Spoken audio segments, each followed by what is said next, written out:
ನಮಸ್ಕಾರ. ದೀಪಿಕಾ ಕೋಲ್ಕಾರ್ ಕಿಚನ್ಗೆ ಸ್ವಾಗತ. ನಾನಿವತ್ತು ಬಾದುಷಾ ಮಾಡಕ್ ತೋರಿಸ್ತಾ ಇದ್ದೀನಿ. ಮುಂದೆ ವರಮಹಾಲಕ್ಷ್ಮಿ ಹಬ್ಬ, ಶ್ರೀಕೃಷ್ಣ ಜನ್ಮಾಷ್ಟಮಿ, ಗೌರಿ ಗಣೇಶ ಹಬ್ಬ ಸಾಲಾಗಿ ಬರ್ತಾ ಇದ್ದಾವೆ. ಹಾಗಾಗಿ ನಾನಿವತ್ತು ಸ್ವೀಟ್ ತೋರಿಸ್ತಾ ಇದ್ದೀನಿ, ಬಾದುಷಾ. ಬನ್ನಿ ನೋಡೋಣ ಹೇಗೆ ಮಾಡೋದು ಅಂತ. ಮೊದಲಿಗೆ ಸಾಮಗ್ರಿಗಳು ತೋರಿಸ್ತಿದ್ದೀನಿ ನಾನೀಗ. ಬೇಕಾಗಿರುವಂಥ ಸಾಮಗ್ರಿ: ಮೈದಾ ಹಿಟ್ಟು, ಸಕ್ಕರೆ, ನಿಂಬೆಹಣ್ಣು, ಕಲ್ಲರು,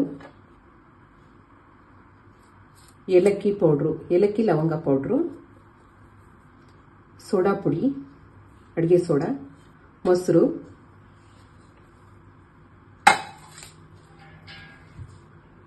ಆಯಿಲು, ತುಪ್ಪ. ಈಗ ಹೇಗೆ ಮಾಡೋದು ಅಂತ ನೋಡೋಣ.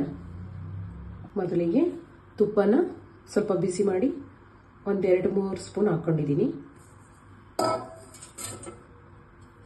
1-2 ಸ್ಪೂನು ಮೊಸರು ಹಾಕೊಳ್ತಾ ಇದ್ದೀನಿ.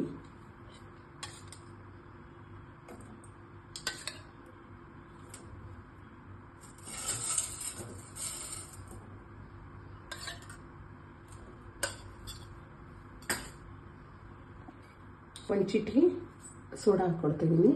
ಒಂದು ಚಿಟಿಕೆ ಅಷ್ಟು, ಚೂರು ಸಾಕು. ಮಿಕ್ಸ್ ಮಾಡ್ಕೊಳ್ಳೋಣ. ಈಗ ತುಪ್ಪ, ಸೋಡಾ ಹಾಗೆ ಮೊಸರು, ಈ ಮೂರನ್ನು ಮಿಕ್ಸ್ ಮಾಡ್ಕೊಳ್ಳೋಣ ಚೆನ್ನಾಗಿ. ಈಗ ಜರಡಿ ಹಿಡಿದಿರುವಂಥ ಮೈದಾ ಹಾಕ್ಕೊಳ್ತೀನಿ. ಒಂದು 1/4 kg ಸ್ವಲ್ಪ ಜಾಸ್ತಿ ಇದೆ.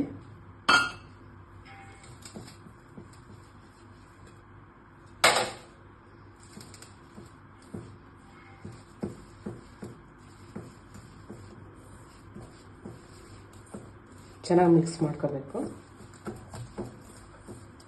ತುಪ್ಪ, ಮೊಸರು, ಸೋಡಾ ಚೆನ್ನಾಗಿ ಮಿಕ್ಸ್ ಆಗಬೇಕು.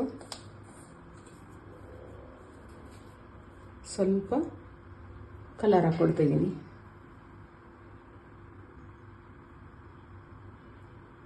ಇಷ್ಟ ಹಾಕ್ಕೊಳ್ತಿದ್ದೀನಿ, ಚೂರು.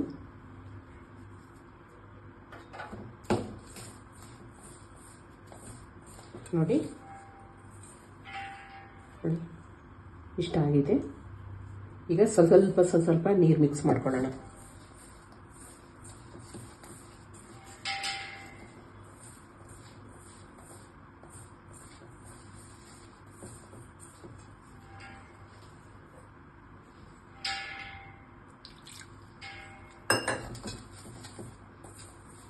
ಹೀಗೆ ಸ್ವಲ್ಪ ಚಿಮ್ಕಿಸ್ಕೊಂತ ಮಿಕ್ಸ್ ಮಾಡ್ಕೋಬೇಕು.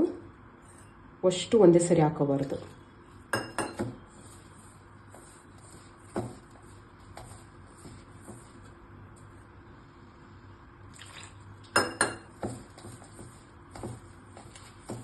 ಚೆನ್ನಾಗಿ ಮಿಕ್ಸ್ ಆಗಬೇಕು. ಹಬ್ಬಗಳಲ್ಲಿ, ಫಂಕ್ಷನ್ಗಳಲ್ಲಿ, ಮನೇಲಿ ಚಿಕ್ಕ ಫಂಕ್ಷನ್ ಮಾಡಿದಾಗ ಆರಾಮಾಗಿ ನಾವೇ ಮನೆಯಲ್ಲಿ ಮಾಡ್ಕೋಬೋದು. ನಿಮ್ಮ ಮನೆಯಲ್ಲಿ ಮಕ್ಳದ್ದು ಬರ್ತಡೇ ಇದ್ದಾಗ, ಈ ಥರ ಸಣ್ಣ ಫಂಕ್ಷನ್ಗಳು, ಪೂಜೆಗಳು, ಈ ಕಿಟ್ಟಿ ಪಾರ್ಟಿ ಇದ್ದಾಗ ಆರಾಮಾಗಿ ಈ ಥರ ಸ್ವೀಟ್ಸನ್ನು ನಾವು ಮನೆಯಲ್ಲೇ ಆರಾಮಾಗಿ ಮಾಡ್ಕೋಬೋದು.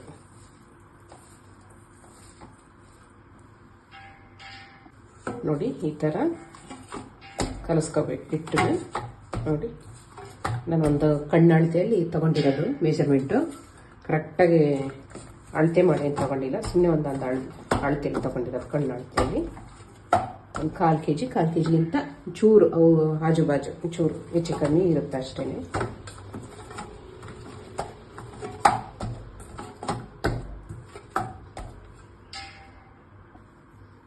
ರೆಸ್ಟ್ ಮಾಡಲಿ. ಒಂದು 10-15 ನಿಮಿಷ ಮುಚ್ಚಿಟ್ಬಿಡೋಣ.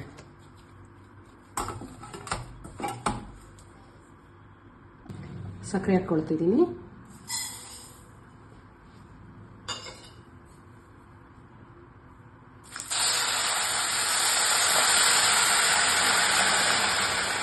ಸಕ್ಕರೆ ಪಾಕ ಮಾಡ್ಕೊಳ್ಳೋಣ. 1 ಎಳೆ ಪಾಕನ, ಸಕ್ಕರೆ ಮುಳುಗೋ ಅಷ್ಟು ನೀರು ಹಾಕಿದ್ರೆ ಸಾಕಾಗುತ್ತೆ.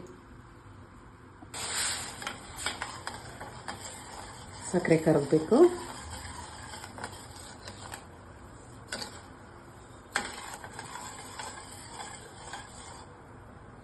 ನೋಡಿ ಪಾಕ ಬಂದಿದೆ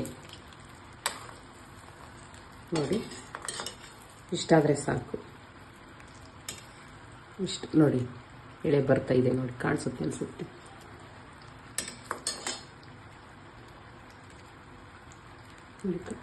ಎಳೆ ಬರ್ತಾ ಇದೆ ನೋಡಿ, ಸಾಕು. ಇಷ್ಟ ಆದರೆ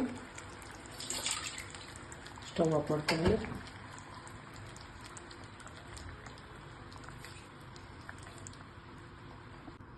ನೋಡಿ ಏಲಕ್ಕಿ ಪೌಡ್ರ್ ಹಾಕ್ಕೊಳ್ತಾ ಇದ್ದೀನಿ. ಸ್ವಲ್ಪ ನಿಂಬೆ ರಸ ಹಾಕ್ಕೊಳ್ತಾ ಇದ್ದೀನಿ, ಒಂದೆರಡು ಹನಿ ಆದರೆ ಸಾಕು, ಜಾಸ್ತಿ ಬೇಡ, ಇಲ್ಲ ಅಂದ್ರೆ ಹುಳಿ ಆಗುತ್ತೆ. ಬಾದುಷಾ ಹಾಕಿದಾಗ ಮೇಲೆ ಸಕ್ಕರೆ ಥರ ಕಟ್ಟುತ್ತಿಲ್ಲ ಅಂದರೆ ತಣ್ಣಗಾದ ನಂತರ, ಅದಕ್ಕೋಸ್ಕರ ಈಗ ಸ್ವಲ್ಪ ಪಾಕಕ್ಕೆ ಒಂದೆರಡು ಹನಿ 3 ಹನಿ ನಿಂಬೆ ರಸ ಹಾಕ್ಕೊಂಡ್ರೆ ಅದು ಸಕ್ಕರೆ ಥರ ಕಟ್ಟಲ್ಲ ಅಂತ ಹಾಕೋಬೇಕು ಅಷ್ಟೇ. ನೋಡಿ ಈಗ ಇಟ್ಟು ನೆಂದಿದೆ. ಸ್ವಲ್ಪ ನಾವು ಉಂಡೆ ಮಾಡ್ಕೊಂಡು ಇಷ್ಟಿಷ್ಟೇ ಉಂಡೆ ಮಾಡ್ಕೊಂಡ್ಬಿಟ್ಟು ನೋಡಿ ಈ ಥರ ಹೆಬ್ಬೆರಡಲ್ಲಿ ಹಿಂಗೆ ಅಂದ್ಕೊಂಡು ಇದಕ್ಕೊಂದು ಈ ಥರ ಮಾಡ್ಕೊಂಡ್ಬಿಟ್ಟು ನೋಡಿ ಈ ಥರ ಒಂದು ಡಿಸೈನ್ ಮಾಡ್ಕೊಂಡು ತಗೋಣ. ತುಂಬ ಚೆನ್ನಾಗಿರುತ್ತೆ ನೋಡಲಿಕ್ಕೆ.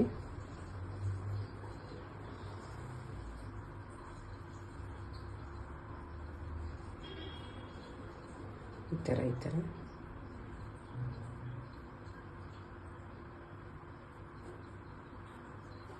ನೋಡಿ, ಈ ಥರ ಒಂದು ಡಿಸೈನ್. ಸುಮ್ಮನೆ ಪ್ಲೈನ್ ಇರೋದಕ್ಕಿಂತ ಚೆನ್ನಾಗಿರುತ್ತೆ.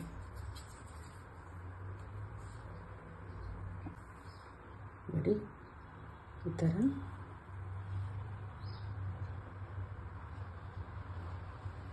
ಥರ ನಿಧಾನಕ್ಕೆ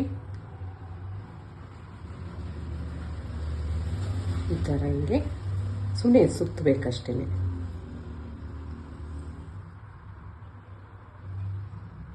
ಆಮೇಲೆ ಹಿಂದ್ಗಡೆ ಸ್ವಲ್ಪ ಹಿಂಗೆ ಒತ್ತಿದ್ರೆ ನೀಟಾಗಿ ಶೇಪ್ ಬರುತ್ತೆ ನೋಡಿ.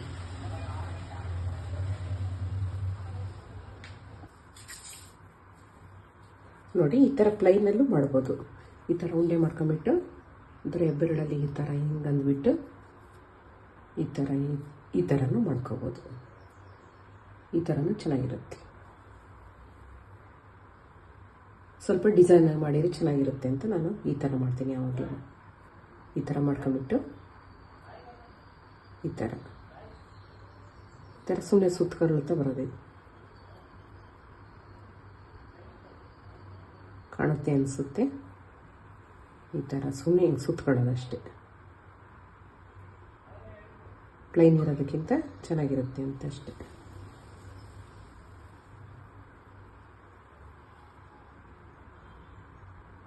ಮತ್ತು ಈ ಥರ ಚೆನ್ನಾಗಿರುತ್ತೆ ನೋಡಿರಿ. ಈ ಥರ ಸುಮ್ಮನೆ ಡಿಸೈನ್.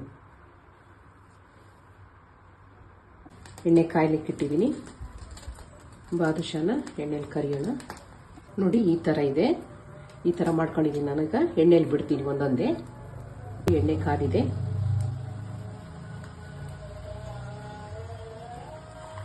ಹುಷಾರಾಗಿ ಬಿಡಬೇಕು.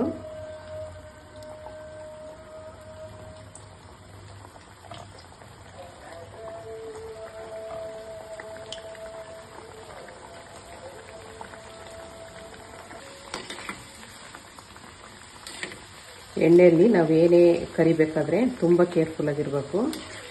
ಇಲ್ಲ ಬಾಣಲೆ ಜಾರಿ ಕಾಲ ಮೇಲೆ ಕೈ ಮೇಲೆ ಬೀಳೋ ಚಾನ್ಸಸ್ ಇರುತ್ತೆ. ಹಾಗಾಗಿ ಹುಷಾರಾಗಿರಬೇಕು, ತುಂಬ ಕೇರ್ ಆಗಿರಬೇಕು. ನೋಡಿ ಈಗ ಪಾಕದಲ್ಲಿ ಹಾಕ್ತಾಯಿದ್ದೀನಿ. ಪಾಕ ಇರ್ಕೋಬೇಕೀಗ ಒಂದು 5 ನಿಮಿಷ ಬಿಟ್ಬಿಡೋಣ ಪಾಕದಲ್ಲಿ.